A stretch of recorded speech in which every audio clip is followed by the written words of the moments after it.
Guys, already where you are family. I'm Rian, and if you have missed anything on the Workday Drive for the week of the 23rd of November, well, here's some best bits for you. Selogadi from the Total Shutdown spoke to us about a new campaign running at the State Theatre about 16 Days of Activism. KSA Radio, where you are family. I'm Rian, and I am talking to Selogadi Mampane from the Total Shutdown. Thank you very much. Thank you. And this is quite interesting why you're here. It's all about like a 16 days of activism thing happening. It is a tricky time of the year for many activists, for many organizations, because there is a contentious relationship to this idea of 16 days of activism. You have a situation where throughout the year, survivors of violence are struggling through police processes, reporting processes, for example, that are failing them. And then you have this time of the year where there's this highlight around violence, gender-based violence, violence against women, and being encouraged to report, to speak out. But when victims do speak out outside of these 16 days and within these 16 days, they aren't assisted in a way that is truly beneficial for them, for their communities. We have all kinds of stories of struggle. And the Total Shutdown, which I'm a part of, the entire point of the demands, the list of demands, is that they address all of these gaps that create these cracks so that victims fall through, that survivors of violence fall through. Now, all of this, it's happening at the State Theatre? Yes, so the Total Shutdown has partnered with the South African State Theatre. And during these 16 days of activism, it does then become important, become involved, to make a statement, to galvanize people, because there is that added benefit of a larger structure like the government and other organizations that shine attention onto these few days. And so we are looking to do activations, public activations, street theater, public interventions around violence. And so we will take the theater work out into the streets. And also through this, we hope to also engage people also in theater as a practice of activism, as a practice that doesn't require the audience or participants or people who are there to be highly educated, to understand many things. You can not speak the common language, but a piece of art or theater can educate you and move you. And so we encourage people to join us. We are open for proposals. These are for people who have a suggestion, particular suggestions, but you don't have to have one. You can just show up. You don't need to be a professional actor. You don't ever have to have been involved in any kind of performance. You just need to be interested in being involved in this activity. And so by Thursday, we are hoping to receive proposals. They can just be, one line of idea. They can be a bit longer. And then on Saturday, we will host a workshop. And so proposals, our contact person from the Total Shutdown is Kati van den Berge. And for the State Theatre, the contact person for proposals is Mamela Nyamza. And I hope that we can put up both of their contacts so that people can find them outside of the interview. But it's Kati van den Berge, KATTY.VANDENBERGHE@gmail.com, or Mamela, which is MAMELA @statetheatre.co.za. So I want to come back to where we've been going with this. Now, firstly, it was very interesting. I mean, with the Total Shutdown, as an organization, you guys have been calling for 365 days a year, which I completely agree with. But yet now there's a 16-day alignment. How did that happen completely? One has to be strategic. One works with the tools that one has. You don't always have a chance to engage in the way radically that you wish to engage in. And you work in the moment, you work in context. And so there's a decision to utilize the energy, the attention that is currently here to also problematize this idea of a particular set of days. This particular set of days when people are failed throughout the year, women are failed throughout the year. And so it is a contradictory. In life, in activism, there are contradictions. And we do our best to work with them, to work around them.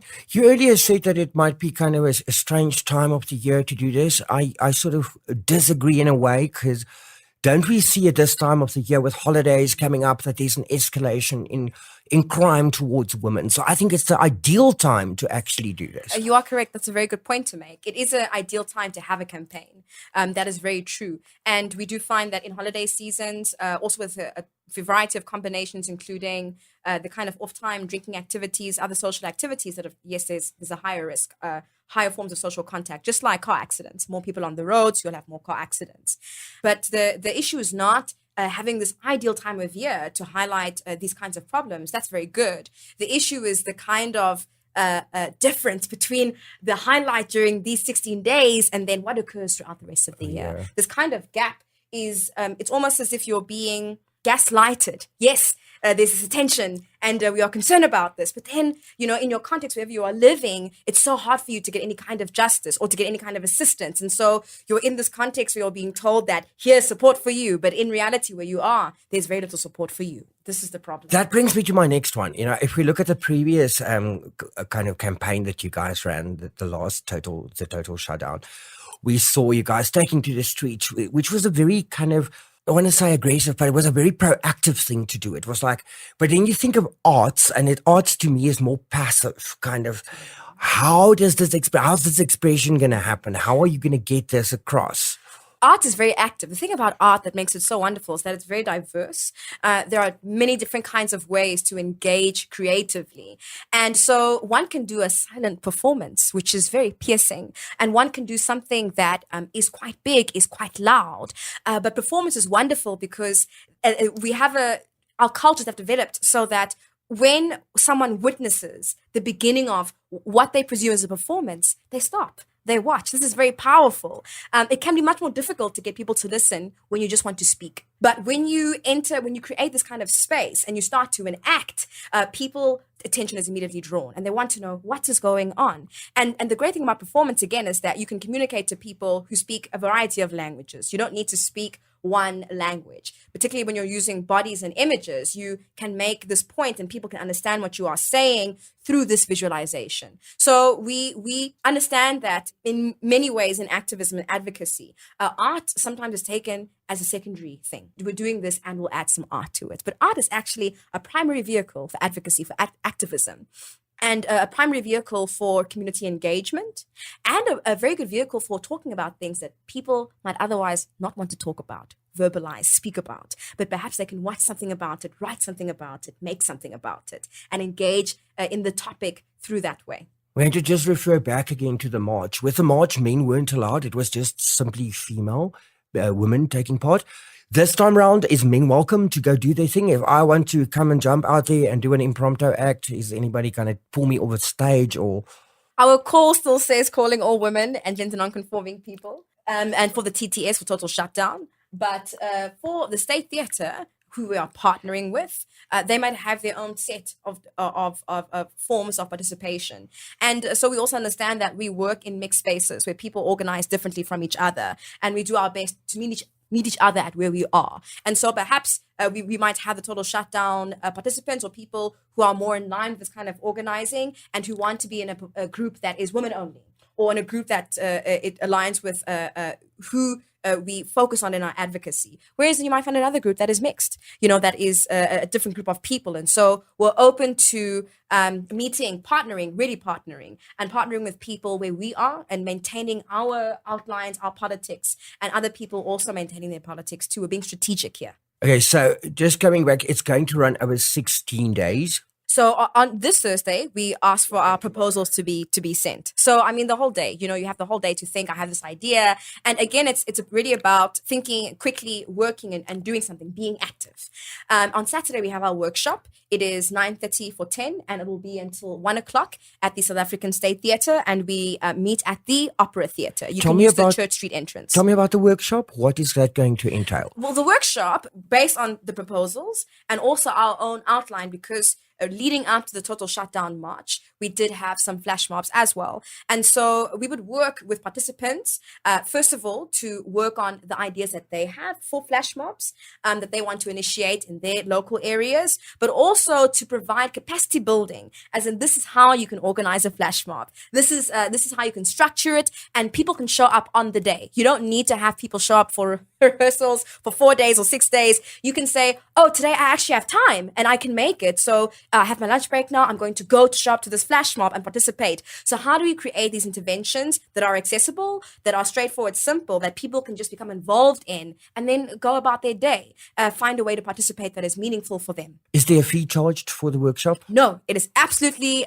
free. We will also provide provisions for refreshments as well. And so it's free. It's an activity involving different kinds of people. And you are welcome to participate in any capacity to come and join us to learn to observe. Once again, question, if you're a man, you can go to this as well. Yes, the South African State Theatre is a partner and they have their own outline, and certainly, As you yes, you said, can. yeah. Yes. Okay, so times from when this is going to run over the next 16 days. What time in the morning does it start? Till what time would it continue? Is there a set schedule happening? This is why the Saturday workshop is so important for us. It is to see who we are working with, who is available, but also to establish a timeline and to establish dates. And so during this workshop, we will establish meeting points and dates throughout these 16 days in Pretoria, and if we have people from Mamelodi as well, there too. And so the RSVP to Kati van den Berge or to Mamela is very important. It also helps us understand the numbers that we possibly have to work with. And so once we finish this workshop, we will release dates where people can participate. And we will still have open suggestion for dates. If you could not make the workshop, but you would like to do this and you have a date and you have some people, let us know and we can share the information on your behalf to galvanize people to join you on the day that you are going to activate. Something else I've got in my mind, you mentioned flash mobs. So are this going to be all around the city? Is it just going to be around the State Theatre? All around the city. All around the city. Yes, anywhere where you have a significant amount of foot traffic of people, whether they're in sitting on a piece of grass somewhere. The last flash mobs we did outside the Pretoria Gautrain station, as people left the station, we were out there doing our flash mob. Also at the mall in Mamelodi as well, we did flash mobs too. And so it's really where you find traffic, where you find people that you can reach, that you can communicate these important messages to. And also with a flash mob in this case, normally when we see videos of flash mobs, we go, oh, no, that's so cute.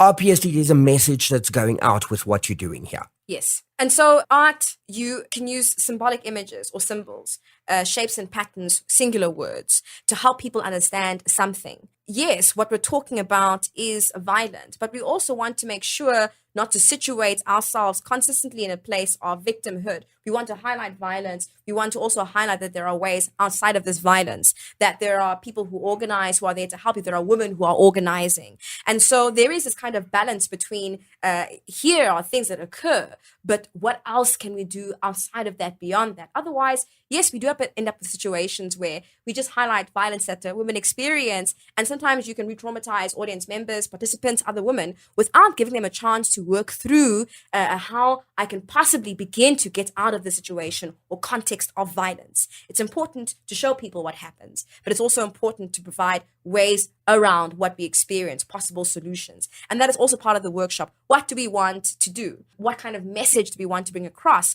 Of course, my body, not your crime scene is very, very important. The fact that the personal is political, that these acts of violence are not just isolated incidents of domestic violence, of sexual assault, but that there are actually patterns of violence that not just occur in our country, but across the globe. And so it is a societal problem, not just a problem of that individual. So different kinds of messages around violence, how we should think about violence, and the problematic ways in which we approach issues of violence. So just kind of coming back to contact details, anybody want to kind of take part in this? Just give it to our listeners again. Who do we kind of phone? To RSVP that you will simply be attending the workshop, please contact Mamela, Mamela, at statetheatre.co.za. That is also to send in proposals. If you have a particular idea, whether it's 2 sentences, a paragraph, and you want to activate something in particular, please also email Mamela at statetheatre.co.za. And if you want to be involved in the total shutdown side of things, then please contact Kati van den Berge, Katty VandenBerghe at gmail.com, and that is for the total shutdown side of things. And so the RSVPs and their proposals, please, to send by Thursday. But if you RSVP on Friday again, that is fine. And if you haven't RSVP'd, it's important to galvanize people. So do show up on Saturday at the South African State Theatre. Use the Church Street entrance by the Opera Theatre. It's the 4th floor Badinelli foyer. And we will also make sure that there is signage so people know where to go. It's 9:30 for 10, and we will carry on until 1 p.m. And there we will see the ideas we have and also organize the calendar for the activations. The 16 Days of Activism starts this Sunday, and we will have activations throughout this period. You can also look out on social media for the hashtag #HearMeToo and the hashtag 16 Days. I will be using this to share information, dates, media, and follow-ups, report backs from the field and from our activities.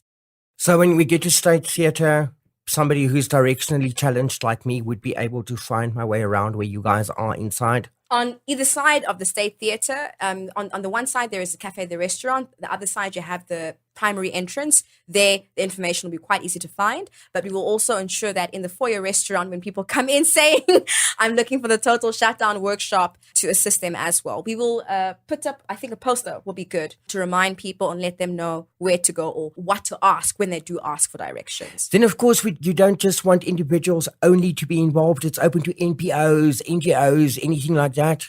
Yes, NGOs, non-government organizations, media houses, civil society members, whether you're involved in any kind of art, students, anyone who does work on violence against women, on gender-based violence, this workshop is for you. It is a totally open call for participation across various sectors, across various fields of expertise, and just for anyone, any person who's interested in being involved, it is for you. So we do welcome other stakeholders in Pretoria and other parts of the country. Kellyn from Iranti told us all about transgender rights with the light on Transgender Awareness Day that was on Tuesday. Days Radio, you are family. I'm Rian, and I am talking to Kellyn, the writer and social media guru at Iranti. Kellyn, how are you? I'm good. Glad to be talking to you.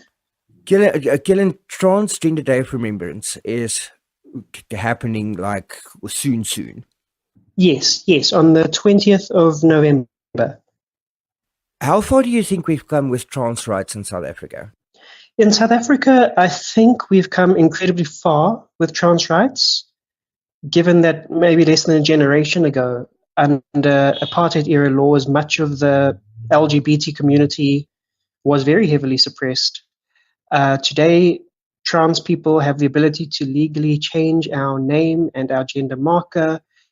We've got ever-increasing access to healthcare and increasing sensitivity from doctors, nurses, and other healthcare providers about what trans people need in terms of healthcare.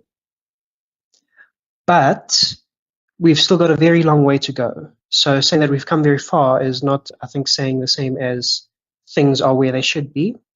There's a lot of progress that we need to make, because while trans people have really great protections in this country on paper, it's often a different story in reality.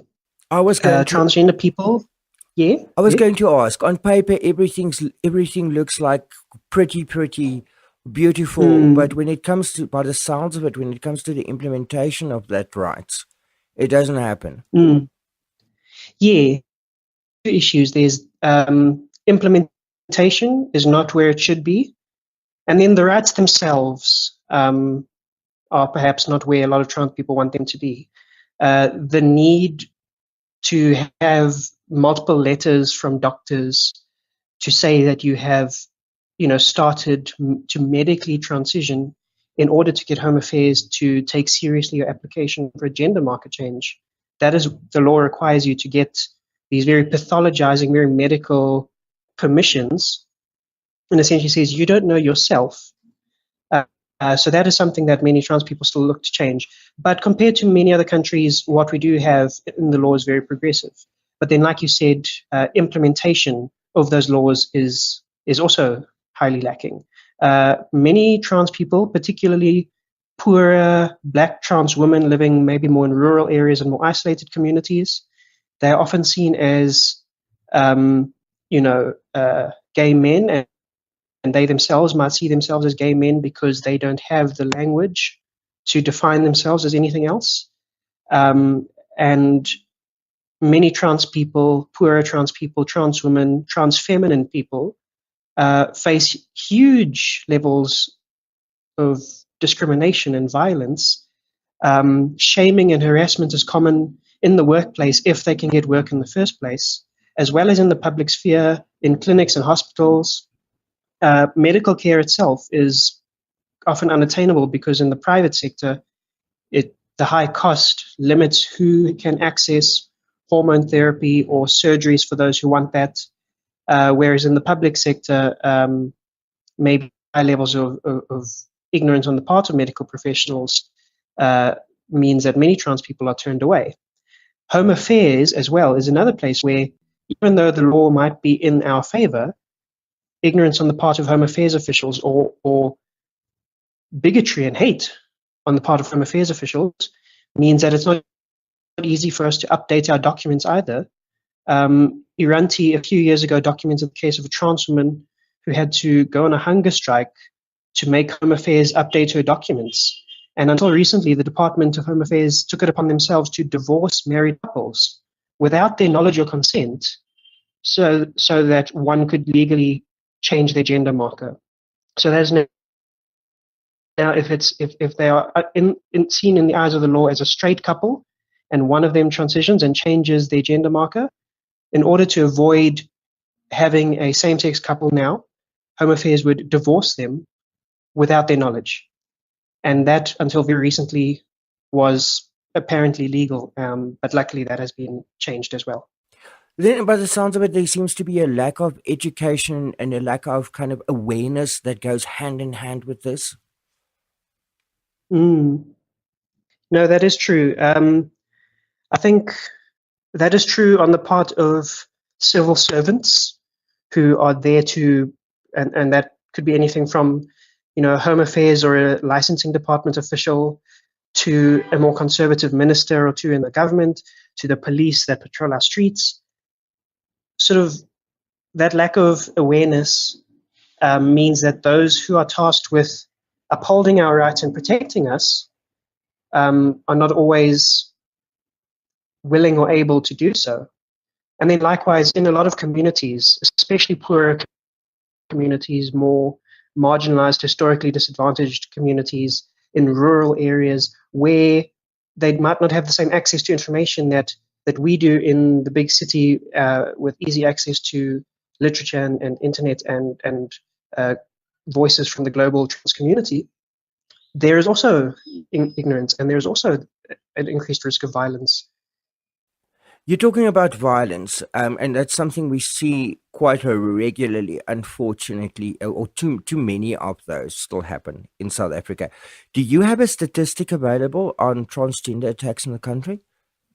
Specific statistics are very difficult to come by, unfortunately, in South Africa and more broadly in Africa as well. There's an organization called the Trans Murder Monitoring Project, and every year they update their database on how many trans people have been murdered in the preceding year.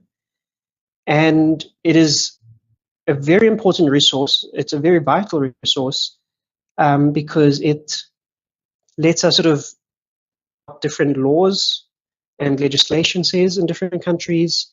It lets us keep track of these sort of things. But in the case of South Africa and the rest of the continent, it's not a very accurate tool. And that is largely because we don't have the level of reporting that is needed. Iranti has quite a large number of hate trans people, against lesbians, against gay men. And this year alone, in one province alone, the Northwest Province, we have seen 2 murders of 2 trans women. The names were Kagiso Maema and Gugu Modise. That's shocking. And that's one province. That's one province in 1 year. And in January and end of December last year, there was another spike of attacks against various trans people and a lot of lesbians in more rural communities. For various reasons, hard numbers about what the national statistics say are hard to come by. So the Trans Murder Monitoring Project says since 2008, 6 trans people have been murdered in South Africa. And we know for a fact, just from Iranti's own records, that it has been more than that since 2008. On average, we see attacks, either violence or outright murder of trans women in South Africa, likely exceeds 4 or 5 per year. But hard statistics are hard to come by because, for one, victims might not want to report to the police or report to the government or to other organizations, because often it is places like the police that perpetrate violence. And we see this as well in cisgender women who are the victims of gender-based violence. We see this in gay men who might also be targeted. Going to the police, who are themselves often known to be transphobic and homophobic and sexist and patriarchal, people are not always comfortable doing that. And then as well, as I mentioned earlier, a lot of trans women in this country don't have the language to articulate or understand themselves as different from being gay, and nor do their communities, and nor do the police who might record these incidents. So we know there's a wide range of a wide number of attacks against LGBTI people, but how many of those specifically are trans women is difficult to identify.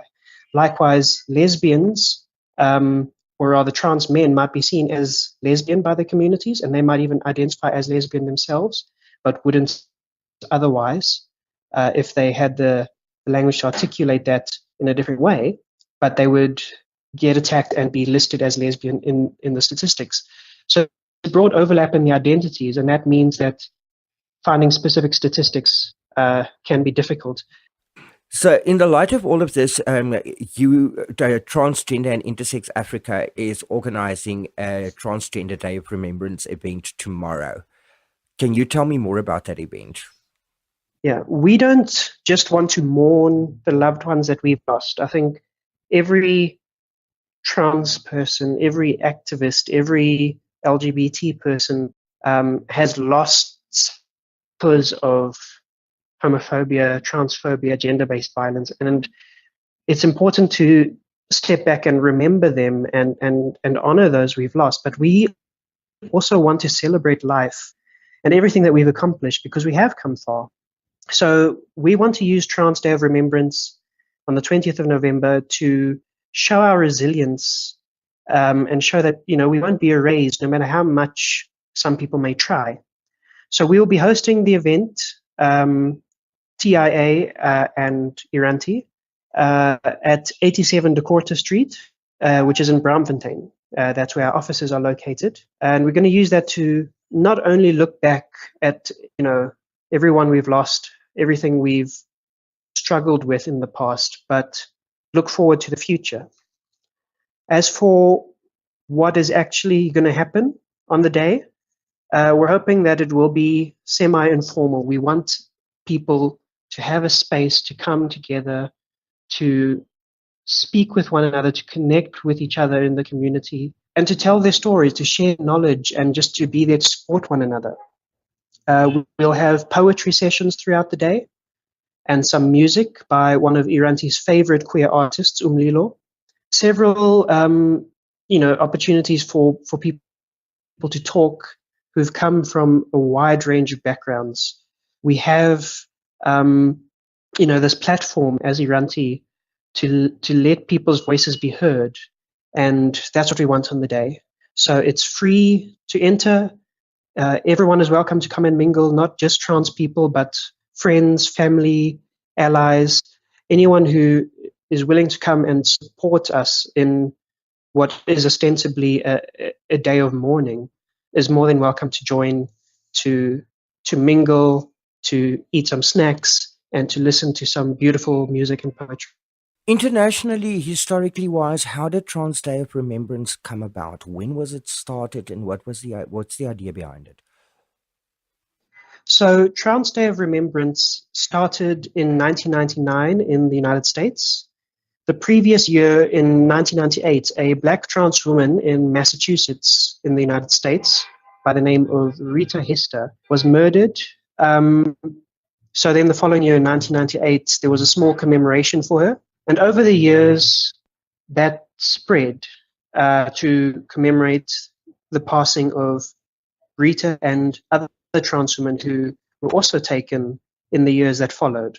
So it spread throughout the United States, it spread throughout the Americas to Europe and across the world, and has grown into one of the most important days for the trans community of the year. So my next question that I have is, we sort of always kind of look at, when we talk about trans rights, what the trans community can do to help the trans community. But I think it's also time that we start looking at what can allies do. What should an ally do to get involved and help create awareness? I think there's a lot that transgender allies can do to smaller things rather than like the big grand gestures that mean the most. From personal experience, I know a lot of people who are very vocal as allies who, when the going gets tough, they disappear, they fade away. So being there for your trans friends, family, community, but like earnestly being there and showing up for them, maybe not just in the gender related things, but if they're struggling with something else, being trans makes it that much harder if you are depressed, if you struggle with anxiety, if you are looking for a job. All of these things, even if it might not inherently be like that. So just be there to support your trans friends, family, and community. So you've got a trans person in your life that you are an ally to, just continue to love and support them when they talk about their experiences and their fears and their anxieties.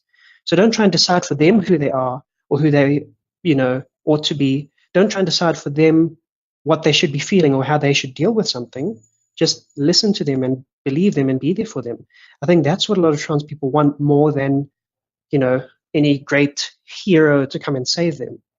And if you're in a space where, there's no trans person around, but the people around you are saying, very offensive things or making transphobic jokes, stand up to them. The fact that there's no trans person there to see you doesn't mean that what they're saying is not offensive or hurtful. And so this is your chance to really stand up and say that kind of language is not acceptable. So, tell them about the violence. Tell them that, it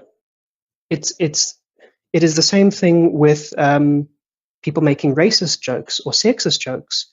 Even if the person you might want to defend is not there, it doesn't mean that you can hold your tongue and let the people around you inadvertently think that you agree with those kinds of statements. And then sort of just lastly, I think an important thing that a lot of allies can do is trans people don't often get the chance, I think, to tell our stories, to advocate for our own rights. And that is changing. Iranti is a media advocacy organization. Our goal is to tell LGBT stories for and by LGBT people. And sometimes cisgender people, straight people, well-meaning allies will talk over us because they are the ally and they are there to stand up for us. But sometimes we appreciate giving us the space to tell our own stories when the chance arises, giving us the space to speak for ourselves. And I think that is a good ally. That is someone who knows how to lift up the community that they want to support rather than speak for the community that they want to support. So I basically go with what you just said. I think from my side, and I could be wrong, could summarize it up in 4 words. Be a true friend. Be a true friend, yes. That's what it's all about. Be a true friend. Don't try and be an ally, LITM, just be good, I think. Be a friend. Should any transgender person listening at the moment find themselves at risk of being attacked or being harmed or anything like that, where do they reach out to?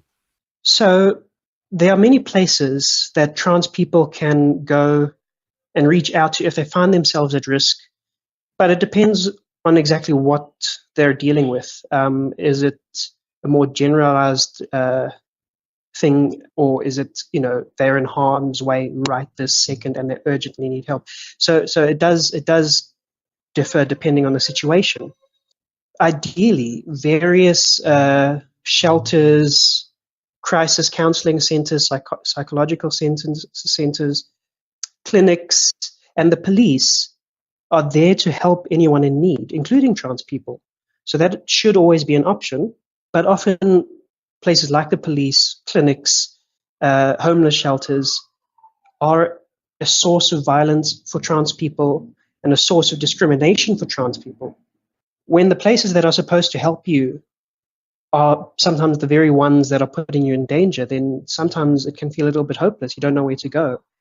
The South African law protects trans people, and for that reason, places like the Human Rights Commission and South Africa's many equality courts, which are located all across the country, can help. But again, this is maybe something that takes time. They work on thousands of cases from thousands of different people in thousands of different contexts all year. And so that can also feel a bit hopeless when you're in the system. But those are places where you can go and have your rights defended as per the South African Constitution. And then finally, what I believe to be the best option is your community. If your family accepts you, or if your friends accept you and support you, go to them, contact them, ask for support from them and help from them. If you can, reach out to other LGBT people in your area, because you're stronger together. And this is why organizations are so important. There are many organizations around the country. Iranti is only one of them that are also here to help. So if you can reach out to Iranti, or in Cape Town to Gender Dynamics, organizations like Gay Umbrella in the Northwest Province, and countless others, they can potentially help you or steer you in the right direction on how to get the assistance that you need. So if you're in Gauteng, you're always more than welcome to reach out to Iranti. We are primarily a media advocacy organization, but we always do everything we can to help out as much as possible on the ground whenever someone in need comes through to us. So my email is kellyn@iranti.org.za. That's KELLYN @iranti.org.za. And our office number is 011 339 1476. We're also on Facebook and Twitter and Instagram. So if someone needs to contact us, even if they're in another province, then we can maybe try and point them towards someone in that area who can help them. Kellyn, so then just in conclusion to all of this, if anybody wants more information about tomorrow night's event, they can also contact you on the same details? Yes, the same details. So KELLYN @iranti.org.za or 011 339 1476, as well as Facebook and Instagram. So you can, contact me, contact our office for more information about our Trans Day of Remembrance event. It's at our offices. It starts at 6:30. So it's a 6:30 event, and it'll go on to about 8:30. Here in our offices at 87 DeCorta Street, Braamfontein. So that's at South Point Corner. Great. Kellyn, thank you so much for your time. You're more than welcome. Days of Radio, where you are family. I'm Rian, and that was Kellyn Botha from Iranti speaking to us about a Trans Day of Remembrance happening in Braamfontein tomorrow. Our relationship and business coach, Paula Quinsee, spoke to us all about relationships. Days of Radio, where you are family. I'm Rian, and we are talking to Paula Quinsee, life coach, relationship expert, author, and so much more. And we're talking about relationships today. Let's do this. Do you consider yourself more of a life coach or a therapist? A life coach. So therapists are traditionally considered people that have a clinical training, so psychologists and psychiatrists. In the heteronormative workplaces, are the efforts from the LGBTQ plus employees appreciated like everyone else's? And if they're not, why?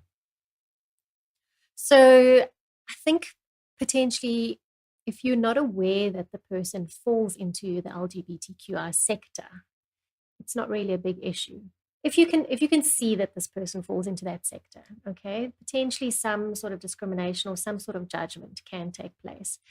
And again, I think it's purely ignorant bliss in that because you don't necessarily understand that person in the world that they live in, you're potentially putting up some walls or some projections of your own.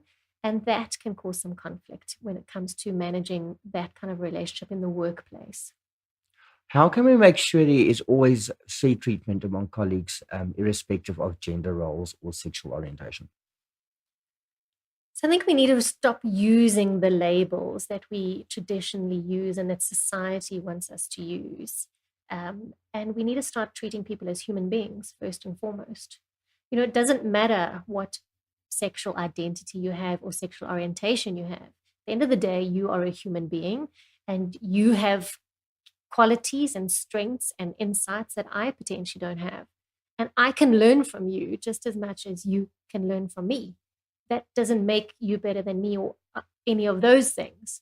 So I think if you could go in with an attitude of being curious, being open, and being willing to engage, that's the first step. What challenging work dynamics do people normally face? Potentially, what I have experienced in some of the work that I do with corporates is the person that is being employed doesn't necessarily have the required behavioral competencies for the role that they're being employed or recruited for. For example, in this one environment, company ABC, this person was a top salesperson. They achieved all their targets. They were the top performer, given bonuses, incentives, and they performed.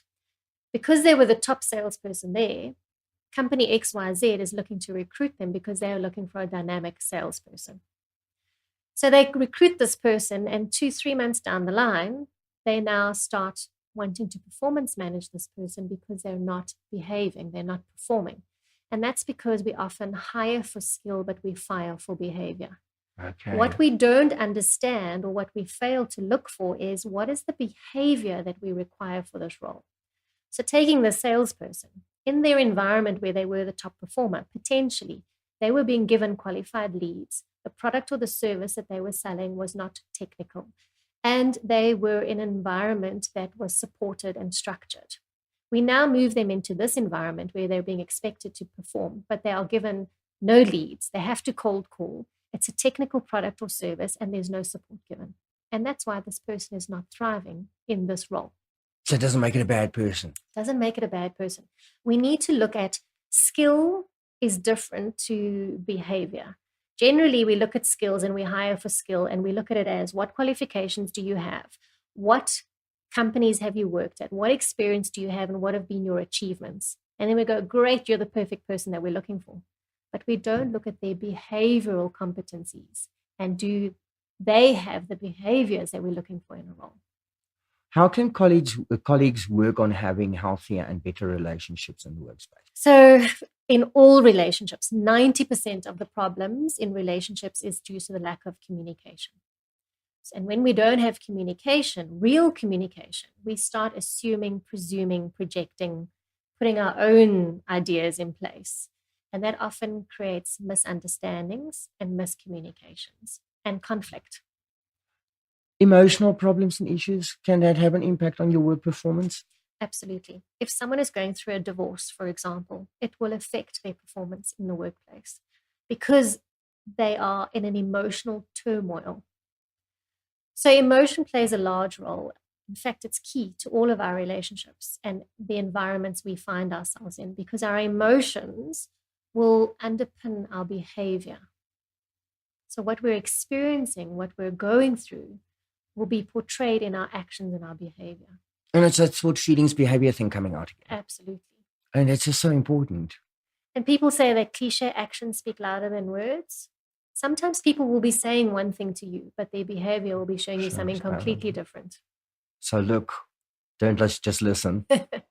Do you think people in general have unrealistically high expectations from people they have relationships with, whether it's personally or professionally? They are. So when I work with individuals, for example, particularly single people who feel that they can't find a relationship or the perfect person, potentially because their expectations or their shopping list, as I call it, is way too high and way too long. In other words, they've got very high standards and no one will ever match up to them because they're unrealistic. Now, I'm not saying don't have expectations or standards. I'm saying have realistic standards. Because there is no such thing out there as the perfect person or the perfect relationship. But it's how perfect can you be for each other? Wow, that's, I think, very, very harsh words there. Paula, for more information about book purchases, because I said you're an author, and contact details, how can listeners get in touch? So you can find my website, paulaquinsee.com, and I'm on all the social media channels. So Twitter, Facebook, Instagram, LinkedIn, and on YouTube. Just search Paula Quinsee. Great stuff. Thank you so much for your time. Thank you. Thanks for having me. Days of Radio, where you are family. I'm Rian, and that was a relationship expert and a life coach, Paula Quinsee, talking to us about relationships. And Solutionsmith Jason Fiddler told us what it takes to run your own online shop. Days of Radio, where you are family. I'm Rian, and today our Solutionsmith Jason Fiddler is talking to us about online stores. How do you go about starting up an online store? Research. Again, go back to your business plan, to your idea. Is this ideal for what you need to do? And also, don't think that you can do it cheaply. Or whilst you can do an online store inexpensively, think to yourself, if I had to do a brick and mortar shop, how would this look and where would it be situated? Because the same argument is applicable to online e-commerce, which means that you can decide that you can have a really zhuzh online store, or you can have something that's pure and simple, rudimentary, just does the job. Now you've decided to have your online store, you've got your website, and it's all looking very pretty. What would the best payment way be? Well, there's multiple payments. Obviously, online credit card payments is the obvious payment platform for e-commerce websites, and there's places like PayPal that you can use. Sometimes the design of the e-commerce website includes a form of payment platform. In South Africa, SagePay has turned out to be very, very effective, and the integration of e-commerce is very effective there because it also melds quite nicely with your pastel accounting software. Okay. So SagePay is very good. There's also other great new innovations like, for example, Zapper and SnapScan, where it's a QR code and the person then just, chooses to snap the code on the screen and they just choose an amount and they enter it and they send the transaction. So you can have very simple transactions facilitated through something like a SnapScan. You don't have to have a credit card facility anymore like they used to in the days of past. This is really, we talked about it a few weeks ago about having an accountant. This is where having an accountant is really useful because they can also tell you about the hidden costs of transacting online and hidden bank fees and things like that. It might be that your volume of turnover doesn't justify a certain platform, whereas another platform, it's absolutely essential. Customer service. How does that kind of vary from I'm glad having you an online raised store? that because people presume that because it's an online store, there's no need for that. And in fact, there is a need. So there's been an innovation called chatbots, little artificial intelligence pop-up chat screens on the website. And what will happen is often they're driven by two things. A degree of artificial intelligence where the customer will then enter in a question and the artificial intelligence says, well, you're asking from a common set of keywords, I'm going to give you a standard answer. It certainly helps the individual customer feel like their need is being attended to, and will probably have to escalate, whether it's a complaint or a specific query, through to a physical human being who will chase that up for them. But it certainly it gives you an element of immediate answer to the customer's needs. And whether it's a complaint or a compliment, and believe you me, it's always more a complaint than you'll ever get a compliment, you have to be ready to hop, skip, and jump to that customer's needs. You have certain obligations under law. South Africa, we've got the Consumer Protection Act. All of these things place the burden of responsibility on you. Just because you don't have a physical shop does not divorce you of those responsibilities. How do you determine your shipping costs? So, how long is a piece of string, Rian? You have to think to yourself, if you are sending out an item, you may want to use an established distribution channel. It could be a courier company, what have you. You've obviously got to negotiate better rates because you don't want to be spending every unit that you're shipping out can be so expensive. Then, in some cases, somebody might buy, let's say, something to the value of 100 Rand, but the shipping cost is another 150 on top of that. Who's got to pay for that? The customer or you? So you've got to think about what this cost is going to be because you have to build it into your price to the customer. So the customer's then going to pay 250 Rand for that unit, not 100 Rand. So your pricing strategy really has to be dependent on the type of item and where it's got to go to. Fortunately, today we've got very, very sophisticated distribution channels available to you as an online shop, and Amazon has certainly taught a lot of people about things. So maybe a good idea for somebody who wants to start an e-commerce type website or business is to start looking at the YouTube videos telling you about how Amazon operates and other e-commerce websites. Listen to both the pros and cons and hear tips from people directly and indirectly about how they've made a success of their business. Then take that advice and apply it to what you're going to do. Some of the best ways to attract people to your online shop?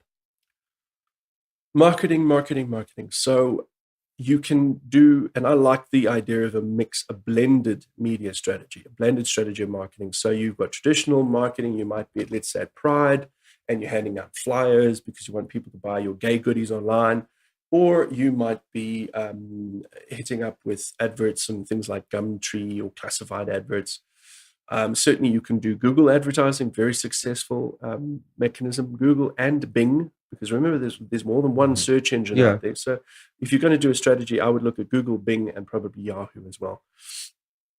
It is a mix between what you can afford and what you'd like to do as well. And this is where terrific platforms like Instagram become very useful.